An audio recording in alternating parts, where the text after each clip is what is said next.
Alors bonjour et bienvenue pour le deuxième épisode de l'Info Négo.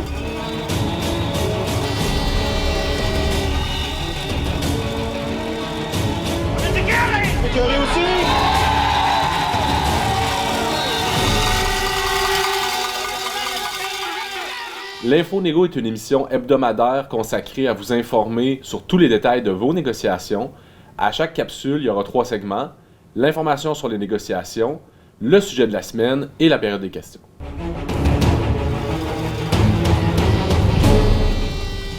Nous sommes en compagnie de Maryse Rousseau, que vous connaissez, responsable des négociations nationales. Bonjour. Ainsi que Lina Chiasson, qui est responsable des négociations des unités parapubliques, ainsi que de la stratégie pour l'accréditation CEPAC.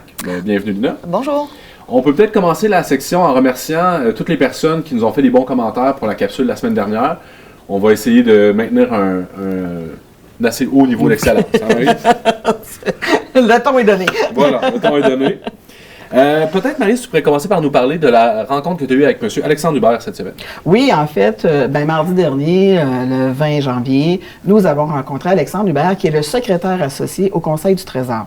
Il faut comprendre qu'on avait rencontré Christian Dubé un peu plus tôt l'automne dernier. On lui avait demandé une table centrale pour le SFPQ parce qu'on voulait savoir un peu comment ça fonctionnerait pour les matières intersectorielles. Christian Dubé nous avait dit non, nous avait dit qu'on pouvait jaser de toutes les matières à la table, à notre table de négociation. Donc, on voulait savoir avec Alexandre Dubé, ça voulait dire quoi quand on est capable de jaser de toutes les matières? Donc, c'est quoi notre patinoire? Puis est-ce qu'effectivement, je vais être capable de jaser retraite, je vais être capable de jaser salaire, puis que la personne qui va être en avant de moi va avoir de véritables mandats? Parfait. Est-ce que tu es satisfaite de cette rencontre? Le ton était bon? Le ton était bon. On a eu des réponses à nos questions. Je vous dirais que, en tout cas, M. Hubert a été très transparent, puis on verra comment ça se vivra dans les prochains mois. Parfait. Peux-tu nous parler rapidement de la structure de négociation du côté du secrétariat du Conseil du Trésor? Comment ils s'organisent, nos vis-à-vis? Alors, dans le fond, il faut comprendre que sur la table de négociation, ma vis-à-vis, donc c'est quelqu'un qui travaille aux relations de travail. Ensuite de ça, elle a des mandats, si vous voulez, elle appelle ça ses autorités, Mireille. Alors, elle, après ça, là, il y a toute une hiérarchie qui s'installe. Donc, il y a avec elle, il y a Brigitte Chardonnay, qui est aussi ma vis-à-vis aux tables de négociation, tant du côté fonctionnaire, du côté ouvrier, mais il y a toute une équipe aussi. Et ensuite de ça, là, on arrive au Conseil du Trésor, Caroline Pellard, Jean-Philippe D. On arrive au secrétaire associé, M. Hubert, que je viens de parler. Lui, il fait le lien aussi avec Mme Édith Lapointe, qui est la responsable de toutes les négociations dans le secteur public. Et ultimement, on peut aller jusqu'à Christian Dubé. Parfait. Christian Dubé, qui est le ministre responsable de nos négociations pour la CAQ. Voilà. C'est une journée porte ouverte qui se déroule sur fond de tension pour la CEPAC et ses travailleurs, dont les conventions collectives sont déchues depuis décembre 2018. Lina, en fin de semaine, on a eu pas mal d'activités du côté de la CEPAC. Peux-tu nous parler un petit peu de ce qui est arrivé? Oui, en fait, c'était la journée gratuité dans les parcs pour plaisir d'hiver organisée par la CEPAC. Et on a profité de ce moment-là pour aller rencontrer nos gens sur le terrain et évidemment faire le lancement officiel là, avec la population de notre pétition qui roule actuellement sur le site de l'Assemblée nationale. Alors, ça a été, on a été accueillis par les gens, les usagers des parcs, là, sans problème, signaient la pétition. On avait très peu d'explications à leur donner parce qu'ils étaient déjà au fait que les négociations n'avançaient pas, qu'on n'avait pas réussi à avoir une entente de principe. Alors, c'est sûr qu'en mentionnant, ce qu'on veut, nous, c'est éviter une grève cet été. C'est sans hésitation que les gens signaient la pétition. Et ça nous a permis aussi d'échanger avec nos membres là, sur le terrain. Alors, dans plusieurs parcs au Québec, c'est cette activité-là qui s'est passée. Parfait, merci. On sait qu'on a eu une assez bonne couverture médiatique aussi suite à cet événement-là. Maryse, est-ce que ça a eu des conséquences sur le déroulement de la négociation? En fait, il n'y a pas de hasard dans la vie. Vendredi dernier, le conciliateur appelait les parties pour nous convoquer à une séance de négociation. Donc, effectivement, le 12 février prochain, en après-midi, prochaine séance de négociation.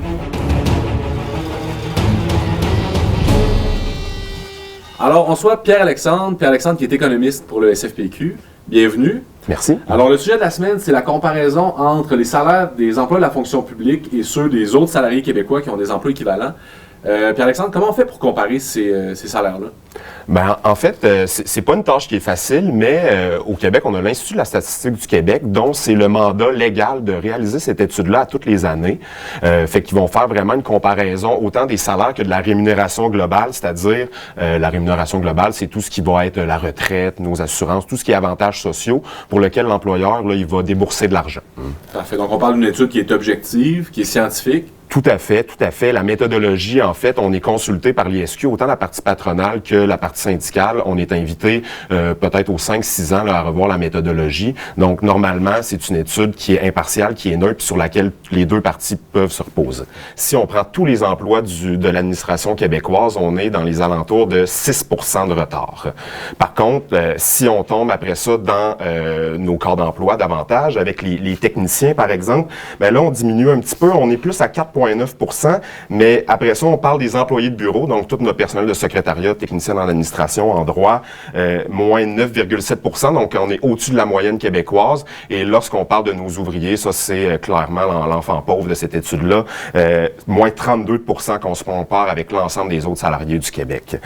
Puis c'est encore pire quand on se compare avec le secteur municipal, qui est vraiment l'endroit dans le public, là, puis au Québec, où est-ce que les salaires sont les plus élevés. Pour les ouvriers, on parle de moins 52 % de retard de salaire avec eux. Ça, c'est moins 19 $ de l'heure.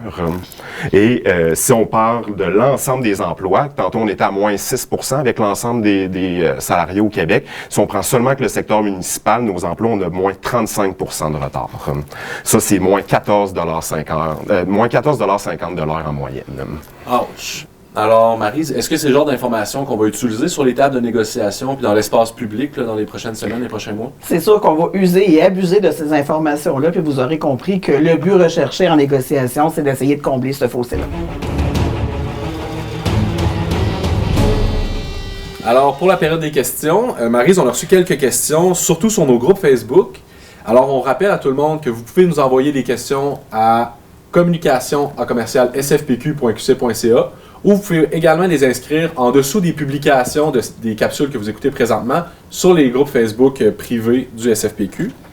Alors, on a reçu la question de M. Alain Caron dans le groupe ouvrier qui nous demande combien a coûté la campagne de publicité, combien a coûté la diffusion en fait des publicités qu'on a fait dernièrement. Alors, on a fait affaire avec une maison de publicité externe et la campagne comme telle, autant télévisuelle que radiophonique, c'est d'un montant de 500 000 $. D'accord. On a également une question de M. Simon Tardy, qui est élu dans le groupe fonctionnaire, qui nous dit quel est l'objectif de la cotisation spéciale. Il met un peu de contexte en disant qu'en 2015, il avait fait le calcul, puis il avait reçu du syndicat à peu près autant qu'il avait payé en cotisation spéciale, puis il se demandait pourquoi on ne fait tout simplement pas couper le salaire des gens lors des grèves, tout simplement. Ben, en fait, deux choses. Il y a des gens qui n'auront pas les moyens de couper leur salaire quand on va faire la journée de la grève. Donc, c'est pour ça qu'on se fait un bas de laine. Ça, c'est la première chose. Puis la deuxième, ben, si on coupait le salaire de tout le monde, puis on ne disait pas d'aller venir faire du piquetage, ben, ça aurait l'air de quoi au niveau de la mobilisation? Donc, on est en grève, mais tout le monde reste chez eux. Alors, donc, c'est aussi une question d'image. D'accord. Puis on rappelle que cette fois-ci, la cotisation spéciale que les fonctionnaires se sont votés, M. Tardy est fonctionnaire, elle pourrait potentiellement servir à autre chose que la grève. On a dit pendant la tournée, c'est ce qu'on a expliqué aux membres, que oui, pour la grève, mais aussi pour des moyens de pression qui sont lourds. Alors, ça peut servir à ça aussi. On a reçu également un commentaire qui n'est pas vraiment une question, mais il y a un membre dans le groupe ouvrier qui a publié des augmentations de salaire que le syndicat canadien de la fonction publique a obtenues pour ses membres à la Cité de Dorval. Donc, Cité de Dorval qui est une accréditation municipale.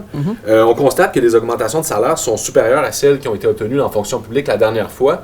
Peux-tu nous expliquer un peu qu'est-ce qui explique que dans le secteur municipal, on obtient souvent des meilleures augmentations de salaire que dans la fonction publique au sens large? En fait, il y a, je te dirais, un critère assez important, c'est le vis-à-vis avec qui on négocie. Alors, le syndicat canadien de la fonction publique, quand il négocie avec une municipalité, bien, je ne sais pas, peut-être que l'employeur est plus à l'écoute, les augmentations de salaire sont plus hautes. Mais quand le syndicat canadien de la fonction publique négocie avec le Conseil du Trésor, bien, bizarrement, il y a la même chose que nous, c'est-à-dire les mêmes augmentations, le même paramètre que tout le secteur public. Donc, la différence se situe plutôt dans l'interlocuteur municipal, société d'État ou fonction publique que dans le syndicat qui négocie, à des exceptions près, évidemment, mais... Absolument. Alors, c'est probablement que si on négociait, nous, avec un autre employeur que celui-là qu'on négocie présentement, il y a fort à parier que les résultats seraient différents. Parfait, merci Marie. Alors, on vous remercie pour votre écoute, pour vos questions également. On vous rappelle que vous pouvez envoyer vos questions à communication@sfpq.qc.ca ou tout simplement les publier sur nos groupes Facebook. Et puis, on se revoit la semaine prochaine.